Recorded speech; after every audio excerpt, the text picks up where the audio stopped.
Hello everyone, it's Bullet Simples 556 here with Gothic Deer.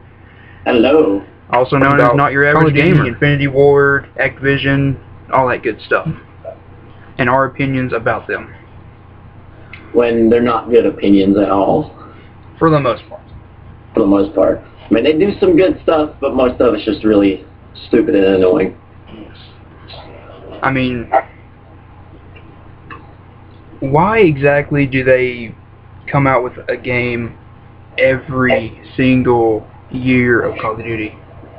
And like, that just shows that they just care more about money than actually making the game good when they release it for every year. Yeah. I mean, we know that they're made by different branches of the company, but still, they're rushing to make that game. Not even thinking about how they can make it better. I mean, think about it this way. From Call of Duty Modern Warfare, the very first Modern Warfare game, how many big changes were there from Modern Warfare to Modern Warfare 3? None. And if there were any changes, they were not very significant. Oh man, they added a new gun color. Oh my god! Who cares? They added a new gun. I mean, just about all the guns are the same, with the exception of a few ads. Very tiny few. I mean, the M16 shoots like the M4. And then when you got people like Battlefield and what just came out, Counter-Strike, you got other competitors, and if you look at the totals, you got more other games in Call of Duty, and if you pay attention, back when Modern Warfare came out, there was not a whole lot of other multiplayer games. But now you got those contestants, and Call of Duty's numbers drop, and they don't make no attempt to make the game better to bring more players in. However, I will say this, Black Ops 2, it looks like they're trying now. They're going to try something different. It may not work, but they're trying, and I appreciate that. At least they're making something new, and it's not the same thing. Yeah. I mean, things like, something they're doing with the single player, like they add these, like free-form levels where it doesn't matter if you win or lose the battle or something like that. I'm not sure if that's going to work out, but another thing that shows you that try. Treyarch and Infinity Ward and Sledgehammer Games in general cares more about money is their DLC prices.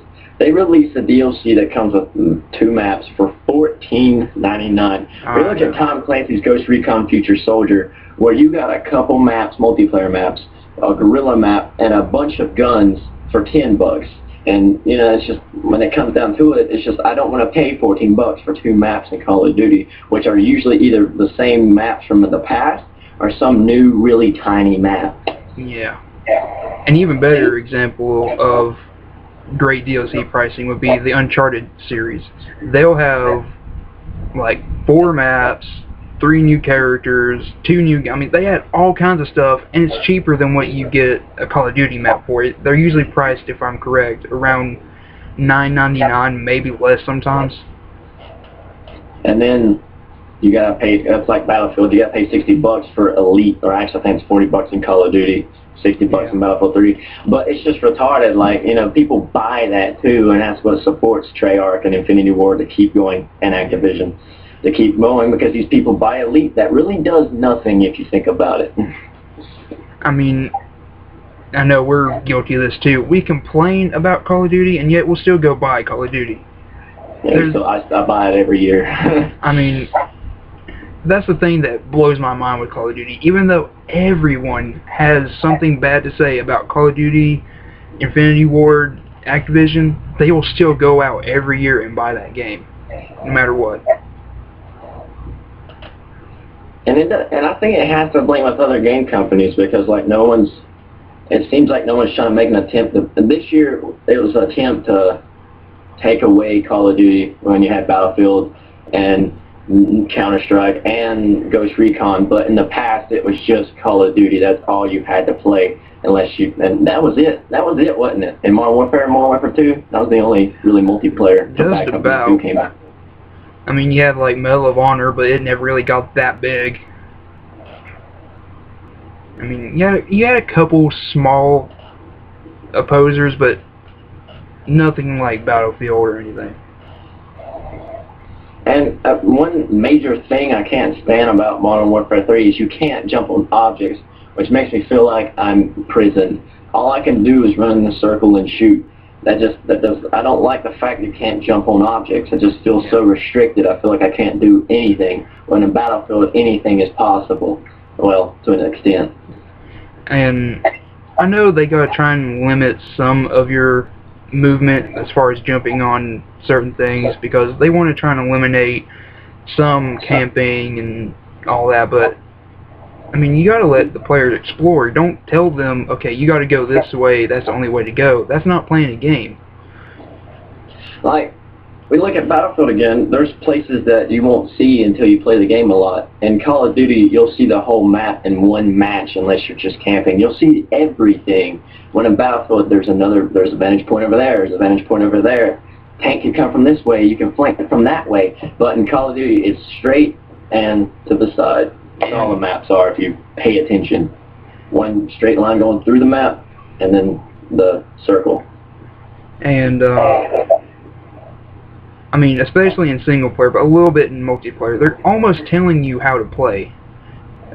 I mean, like I said, especially in single player, you got one route, you go that way, and you gotta bust through the closet door of bad guys, which, if you don't know what that term means, it just means infinite spawning bad guys until you reach a certain point.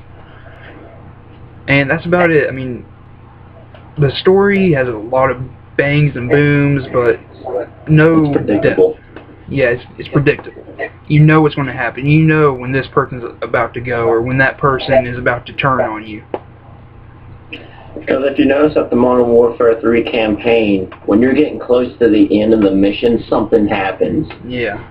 Like, it's like, you know when you get to the end, there's going to be some bigger boom or something's going to happen. Because it never fails. At the end of each mission, there's some big thing that happens. Like, perfect example, Modern Warfare 3, when you're in the little desert town area, you bust through the gate and you got to go, I think you got to capture somebody, I think. Yeah. And you know you're about to hit the end of the mission because this massive dust storm hits. And then from that point of the level onward, it's just basically walking blind until you get to the end of the mission. Another great example is, and these are back-to-back missions too. And for Sana Nagrata, where Soap is hurt, you got to get him to the helicopter, which is when you first play Yuri. And at the very end, you fall down that hill and land in the water, and then you're able to climb out of the water. Next mission, you're in the airplane with the Russian president. Guess what happens at the end of that? Plane crashes, you go to Makarov, he shoots you in the head. It's so predictable. Yeah. It's like, you know something's going to happen. When in Battlefield, you don't, that campaign was just like unexpected. And stuff happened throughout the mission, not just the end. This has been Bullet Samples 556, Gothic Deer, aka Not Your Average Gamer. And see you next time, everyone. Remember to rate, comment, and subscribe. We greatly appreciate it.